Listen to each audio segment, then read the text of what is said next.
একদম এই রকম, একদম এই রকম আসবে এগ কারির কালার। সুপার বিউটিফুল, যত সুন্দর কালার হবে তত সুন্দর খেতে টেস্ট হবে। তো চলো আজকে এগ কারির রেসিপিটা তোমাদের সাথে শেয়ার করি। এগ কারি আজকে বানালাম আর আমার খেতে খুব ভালো লেগেছে, টেস্টি লেগেছে। আজকে তোমাদের জন্য থাকছে এগ কারির রেসিপি। বহুদিন রেসিপি দিইনি কো, তাই চলে এলাম আজকে কিচেনে একটা রেসিপি করতে, এগ কারি। তো বন্ধুরা তোমরা দেখো, আমরা ডিম নিয়েছি, ডিমগুলোকে সিদ্ধ করে নিয়েছি।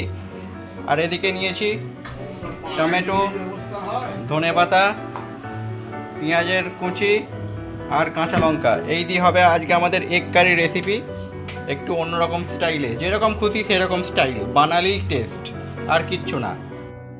ডিমগুলো ছাড়িয়ে নিয়ে, ডিমগুলো এখন ছাড়িয়ে নিয়েছি, ছাড়িয়ে নিয়ে ডিমগুলোকে একটুখানি করে পিস করব। একটু পিসটা করে দেখাতাম আমি একটু হালকা হালকা করে, এরম এরম করে,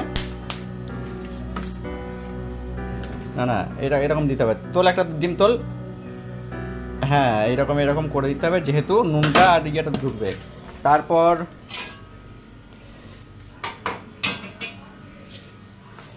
দেব পরিমাণ মতন হলুদ, দেব পরিমাণ মতন লবণ,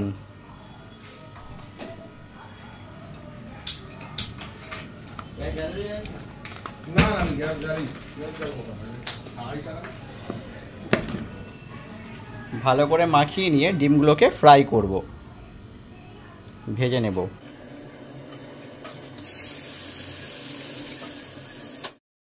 আমরা এখন নিয়ে নিয়েছি আদা বাটা, জিঞ্জার পেস্ট, আর এটা হচ্ছে রসুন বাটা, গার্লিক পেস্ট। এগুলো তো আগেই দেখেছো। কড়াইয়ের মধ্যে তেল দেব, সাদা তেল পরিমাণ মতন, অল্প করে। তেলটা একটু গরম হয়ে গেলে দেব রসুনের পেস্ট, যেটা আমরা করে রেখেছিলাম। রসুনটাকে দিয়ে প্রথমে অল্প 2-3 মিনিট তেলের মধ্যে ফ্রাই করে নেব। ফ্রাই করার পরে দিয়ে দেবো আমরা আদা পেস্ট, জিঞ্জার পেস্টটা।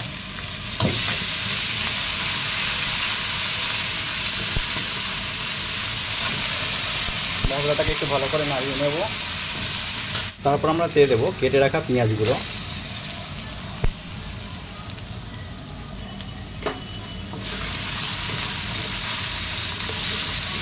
আমরা রেসিপিটা এমনভাবে তৈরি করব যাতে পেঁয়াজগুলো একদম পুরো ফ্রাই না হয়, একটু কাঁচা কাঁচা থাকে।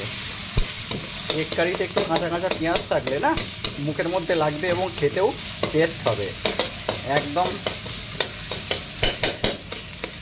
সেমি গ্রেভি হবে, পুরোপুরি গ্রেভি না, এক অল্প গ্রেভির মধ্যে বানানো হবে এবং পেঁয়াজগুলো হাফ ফ্রাই হবে, হাফ ফ্রাই। এবার দিয়ে দিলাম কাঁচা লঙ্কা,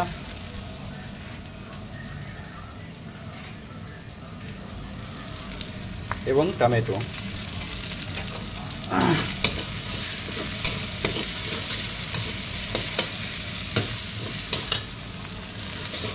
পেঁয়াজটা মোটামুটি 5 থেকে 10 মিনিট এটাকে ভালো করে ফ্রাই করব। 5 থেকে 7 মিনিট মশলাটাকে ফ্রাই করে নেওয়ার পর এর মধ্যে আমরা দেবো হলুদ গুঁড়ো, তারপর দেব লঙ্কা গুঁড়ো, দেব অল্প পরিমাণ জিরে এবং ধনে গুঁড়ো, লবণ।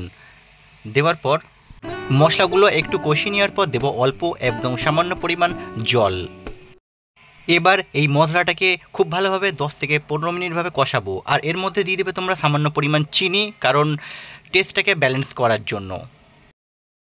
মিনিট 10-15 মশলাটাকে খুব ভালোভাবে কষিয়ে নেওয়ার পরে দিয়ে দেবে জল, সামান্য পরিমাণ, খুব বেশি দেবে না। আর একটা জিনিস আমি দিতে ভুলে গিয়েছিলাম, যেটা হচ্ছে টক দই, অল্প পরিমাণ টক দই দেবে এবং কাজু পেস্ট দেবে। কাজু পেস্টটা আমি এখানে দিইনি, কিন্তু দিলে অসাধারণ টেস্ট আসবে। আচ্ছা, জল দেওয়ার পর জলটা ফুটে গেলে দিয়ে দেবো আমরা ডিমগুলো। এবার দেখো তোমরা কালারটা বলো, কি সুন্দর কালার এসেছে। আর আমাদের এগ কারি মোটামুটি রেডি হয়ে গেছে। কালারটা অসাধারণ এসেছে, দুর্ধর্ষ খেতে টেস্ট হবে। আর সবশেষে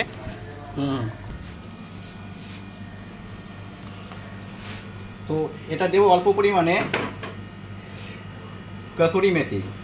কসুরি মেথিটা দিলে টেস্টটা ভালো হবে। চলো দেওয়া যাক।